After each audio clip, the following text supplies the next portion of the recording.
Praise the lord. మీ అందరికీ దేవుడి నామమున వందనాలు. బాగున్నారా? ఉదయకాల సమయంలో దేవుడు స్పష్టంగా మనతో మాట్లాడడానికి ఆయన సిద్ధంగా ఉన్నాడు. వినడానికి, దాని ప్రకారం జీవించడానికి నువ్వు సిద్ధంగా ఉన్నావా?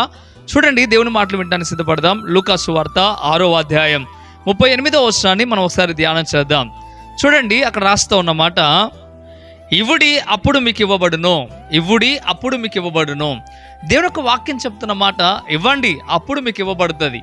ఇవ్వటం ఎవరికి ఇవ్వాలి, ఎప్పుడు మీకు ఇవ్వబడుతుంది, ఎవరు మీకు ఇస్తారు అనే విషయాన్ని మనం చాలా జాగ్రత్తగా గమనించాలి. ఈ విషయాన్ని ఇంతకీ ఏమి ఇవ్వాలి అనేది కూడా మనం చాలా జాగ్రత్తగా గమనించాలి.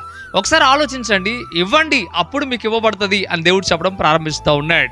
మనం ఇవ్వాలి. ఎవరికి ఇవ్వాలి అంటే, అవసరతలో ఉన్నవాడికి ఇవ్వాలి. ఇదిగో తినడానికి ఆహారం లేని వానికి తప్పకుండా ఇవ్వాలి. ఇదిగో నమ్మకంగా దేవుని పనిచేసే వానికి ఇవ్వాలి. అంతేకాకుండా నీ ధనాన్ని, నీకు సరిపడగా మిగతా ధనాన్ని తప్పక ఒక మంచి పని కొరకు నువ్వు ఇవ్వగలగాలి. దేవుడు చెప్తున్నాడు అదే మాట, మీరు ఇవ్వండి అప్పుడు మీకు ఇవ్వబడుతుంది అని చెప్తా ఉన్నాడు. అందుకే ఇక్కడ మనం గమనించగలిగితే, ప్రారంభం నుండి మనం చదివితే ఇంకా బాగా మీకు అర్థమవుతుంది.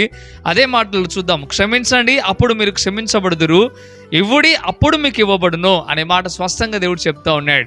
మీరు విత్తితే మీరు పంట కోస్తారు, అలాగే మీరు క్షమిస్తే మీరు క్షమించబడతారు.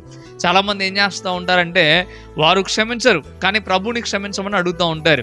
మీరు క్షమిస్తే ప్రభు మిమ్మల్ని క్షమిస్తాడు. ఆ మాట దేవుడు స్పష్టంగా చెప్తా ఉన్నాడు. ఎవరైనా మీలో ఎవరితోనైనా కక్షలు కలిగి ఉంటే ముందు వాళ్ళతో వెళ్ళి సమాధాన పడి రండి, అప్పుడే మీ ప్రార్థన ఆలకిస్తా అని దేవుడు చెప్పడం ప్రారంభిస్తూ ఉన్నాడు. దేవుని నువ్వు అడుగుతున్నావు, దేవుని దగ్గర నుండి పొందుకోవాలని నువ్వు ఆలోచన చేస్తూ ఉన్నావు. మరి నీవు కూడా ఇతరులకు ఇవ్వగలగాలి. ఇవ్వకుండా నువ్వు దేవుడిని అడిగితే దేవుడు ఎప్పటికీ నీ ప్రార్థన ఆలకించాడు.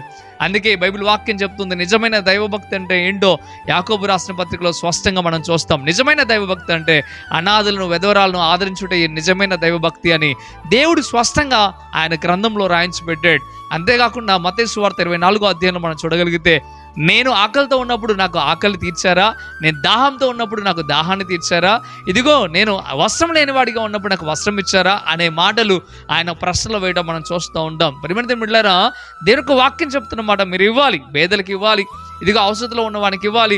ఎప్పుడైతే ఎలాంటి పరిస్థితుల్లో వాడు ఎంత మాత్రం కోలుకోలేని స్థితిలో ఉంటాడో వాడికి ఇవ్వడానికి మనం సిద్ధపడాలి. చాలా వరకు తీసుకోవడం ఇష్టం కానీ ఇవ్వడం ఇష్టం ఉండదు. దేవుడు కూడా అలాగే చేస్తాడు. నీ దగ్గర ఉండి తీసుకుంటాడు కానీ నీకు కూడా ఇవ్వడం ఎలాగా, నీ ప్రాణాన్ని తీసేసుకుంటాడు ఇలాగే నువ్వు బతుకుతే. అందుకే ఒకసారి ఆలోచించు, అర్థం చేసుకో. నువ్వు ఇవ్వు, దేవుడు తప్పక నీకు ఇస్తాడు. అడుగుడి మీకు ఇవ్వబడని దేవుడు చెప్తున్నాడు. మంచిదే, దేవుడు ఇస్తాడు, అడగడంలో తప్పేం లేదు. కానీ ఇది చేసి అడగాలి. కానీ మనం ఇది చేయం, సహాయం చేయడానికి ఇష్టపడం, ముందుకు రావడానికి ఇష్టపడం. కానీ దేవుని ఒక వాక్యం చెప్తున్న మాట, ఇవ్వుడి మీకు ఇవ్వబడును, ఇవ్వండి అప్పుడే మీకు ఇవ్వబడుతుంది. మీరు గుప్పిలని అలాగే పట్టుకొని మీరు ఉంటే మీరు ఎంత మాత్రం కూడా లాభం పొందలేరు. ఇవ్వగలగాలి, సహాయంలో ఉన్న వాడిని ఆదుకోగలగాలి, అప్పుడే నువ్వు దీవించబడతావు అనే విషయాన్ని స్పష్టంగా నువ్వు ఆలోచించే. ప్రియమైన బిడ్డలారా, ఉదయకాల సమయంలో స్పష్టంగా నీతో మాట్లాడుతూ ఉన్నాడు. పేదలను, విధవరాలను, అనాథలను ఒకవేళ విడిచిపెట్టి నువ్వు బ్రతుకుతూ ఉన్నావేమో, నువ్వేదో ప్రార్థన చేసుకుంటున్నా అనుకుంటున్నావేమో, వారికి సహాయం చేయకుండా ఎంత మాత్రం కూడా నీ చెయ్యి ఇచ్చే చేయగా లేకుండా ఉంటే నువ్వు ఎంత మాత్రం ప్రార్థన దేవుడు ఆలకించడు అనే విషయాన్ని గుర్తుపెట్టుకో. ఉదయకాల సమయంలో స్పష్టంగా దేవుడు నీతో మాట్లాడుతూ ఉన్నాడు. నువ్వు ఇవ్వు, దేవుడు తప్పక ఇస్తాడు. నువ్వు క్షమించు, దేవుడు తప్పక నిన్ను క్షమిస్తాడు. ఈ మాట మనందరి జీవితాల్లో నెరవేర్పు జరుగును గాక. ఆమేన్. ప్రార్థన చేద్దాం.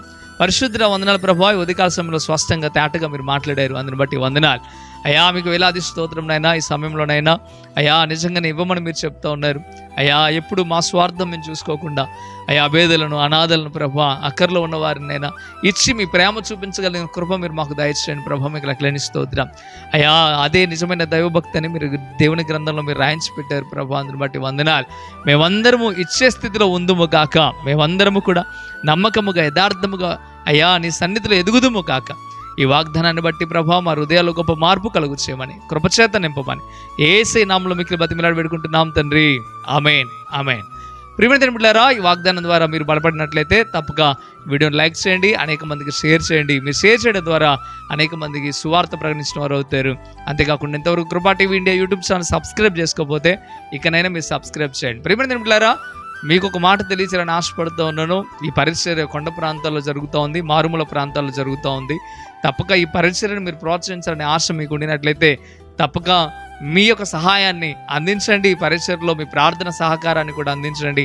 తప్పక ఈ పరిచర్యలో మీరు కూడా పాలిభాగస్తులు కావాలని ప్రేమతో మిమ్మల్ని ఆహ్వానిస్తూ ఉన్నాను, స్వాగతిస్తూ ఉన్నాను. ప్రభు మిమ్మల్ని, మీ కుటుంబాలను దీవించి ఆశీర్వదించును గాక. ఆమేన్. God bless you.